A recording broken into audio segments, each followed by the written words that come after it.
Hello and welcome to another Paladin Survival and Preparedness video.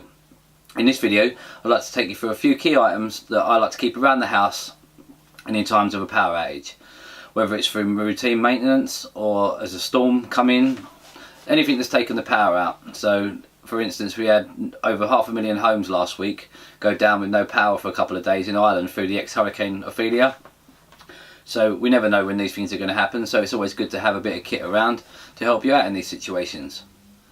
So the first area we'd look at in a situation when the power goes out is being able to see. So number one would be a torch.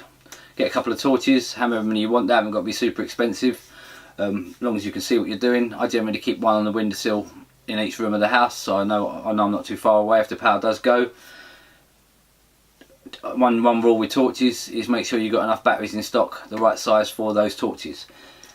Secondly, go for the bigger camping lanterns. This one's quite a good one.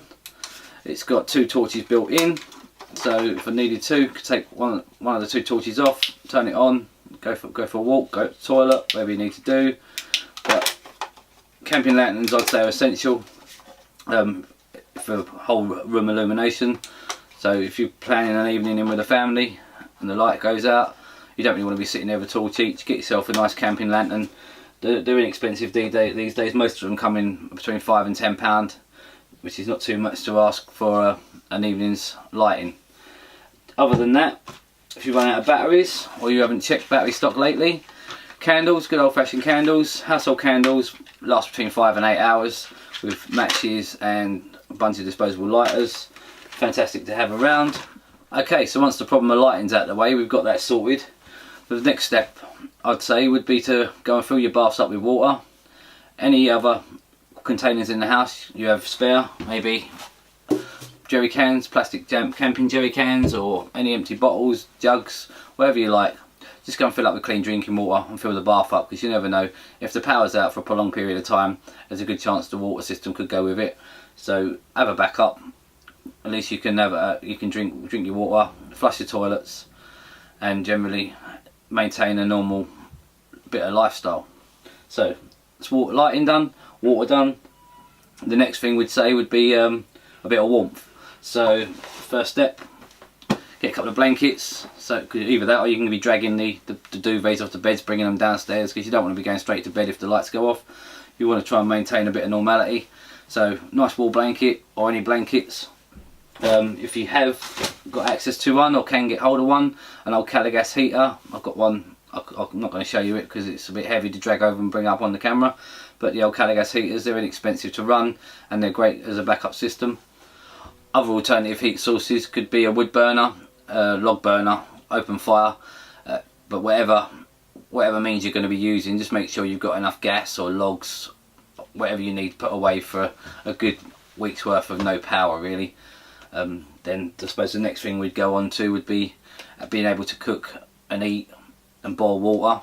So one way would be, depending what time of year it is, I mean, you can still barbecue in winter. So if you had a barbecue and you're lucky enough you've got a garden, you can go out there, you can cook your food that way. So if not, you've got camping stoves, little small ones, run off little gas canisters like this. You've got mess burning stoves, different alternative fuels, or you could go one step further and get yourself a multi-fuel petrol two burning stove. So this will run off of unleaded petrol and the Coleman fuel. So if you're cooking for a family, you may want to be looking at something that's got 2 rings on it or more. Some of the cheapest ones on the market are the little ones you get in the camping shops that come in a little case. There was this one single burner for less than £10. You can get one of those and 4 canisters of gas. Keep it in the back of a cupboard. You know you can still cook your dinner. I mean, I don't know how many across the country there are that have electric hobs. So some are fortunate enough to have gas. But if you've got electric, how are you going to cook your dinner when the power goes out? So another item I'd say to go along with the cooking side of things would be a kettle that goes on the hob, because most people use an electric kettle, but if that power goes out, how are you going to have a nice cup of coffee or a cup of tea? So yeah, these are inexpensive as well, around about £5 I'd say. Around about £5. Get yourself a nice on hob or on stove kettle, so you can still have your hot drinks. So another thing on the list would be looking at would be alternative forms of power. So if you've get yourself a couple of power banks or something, you can make sure your phone's charged up, or charge up your lanterns. Anything that can be charged up via USB. Get yourself a power bank.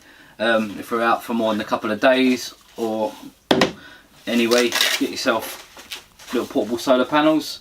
You can hang these up, plug USBs directly into them. You can also charge your power banks off of this, plug anything directly onto this. So if you're using the lights at night, you can plug them in during the daytime. One of these little solar panels, get everything ready for the next evening. Yeah, so we've got power banks, solar chargers. You can also go one step further if you really wanted to, and put yourself in a solar backup system, but that comes out quite expensive. So for something you can just put away in a drawer and not worry about, get yourself a couple of these. Right, so one of the last items I'd like to talk to you about with the power outage backup kit would be communications. There are a few items you can have. Just grab them. A few items you can have around the house which you normally carry every day. One of them would be your mobile phone. So obviously you're going to need a means of charging it, which is where the power banks and the solar chargers come in. So your mobile phone, letting people know you're alright. Other than that, you can get yourself a radio license and have a listen in, or even if you haven't got a radio license, you can still buy a radio and you can still listen. As long as you don't transmit, it's not illegal, so you can still hear what's going on in the world without one of those. And additionally, depending on what you've got, or you may have one already, a normal standard telephone, one that doesn't plug into the mains. Something like this is fantastic. Even though the power's down, the phone line will still be active. So these are sort of under £10 as well. Get yourself one of these. Even if you want your normal all singing all dancing plug-in telephone with your answering machine and everything else on it, you can unplug that when the power goes out, just put in one of these basic models, and you can still ring people and receive calls. So one more item I'd like to show you is a wind-up solar radio. So this one will charge, you can charge it in the daytime off the solar.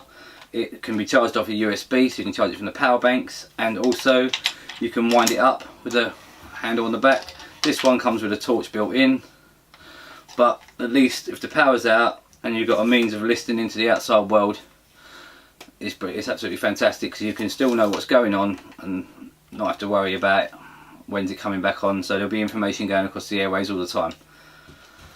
Right then, to wrap this one up, those are a few of the items I generally keep around the house in case of a power outage. So take on board what you will, and remember, prepare for life, not just for a disaster.